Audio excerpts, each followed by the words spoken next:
Pengawasan terhadap tenaga kerja nakar asing diharapkan ditingkatkan. Belakangan ini banyak turis asing ternyata merangkap menjadi tenaga kerja di Bali. Keberadaan tenaga kerja asing ini tentunya mengancam tenaga kerja lokal.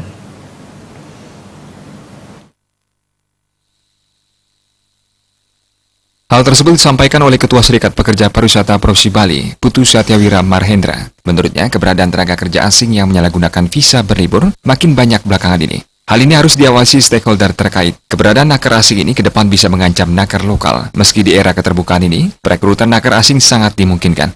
Untuk bisa bersaing, tenaga kerja lokal diharapkan mensertifikasi diri agar memiliki standar kompetensi ASEAN. Meskipun mengikuti uji kompetensi ini relatif mahal, manfaatnya sangat luar biasa karena dapat membantu nakar bersaing meraih pekerjaan di wilayah Asia Tenggara. Menurut Ketua Serikat Pekerja Pariwisata Provinsi Bali, Putu Satyawira Marhendra, sebenarnya tenaga kerja lokal khususnya di Bali sudah sangat berkompeten, khususnya di bidang pariwisata.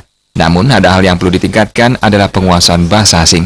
Menurut pengalamannya yang sudah berkecimpung lama di dunia pariwisata, pekerja asing memiliki kelebihan hanya di bidang penguasaan bahasa asing. Namun dari segi skill, nakar lokal lebih berkualitas. Contoh nyatanya adalah pekerja kapal pesiar asal Bali.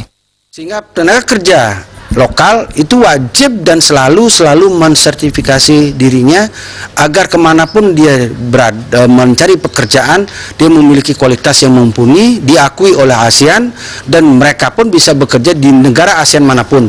Sehingga terjadi pertukaran tenaga kerja. Tidak hanya kita menerima tenaga kerja dari negara ASEAN, tetapi kita juga bisa menunjukkan bahwa orang Indonesia, orang Bali bisa bekerja. Dan ini sudah kita buktikan di kapal pesiar. Ya, bahwa tenaga kerja Bali sangat diandalkan di kapal pesiar.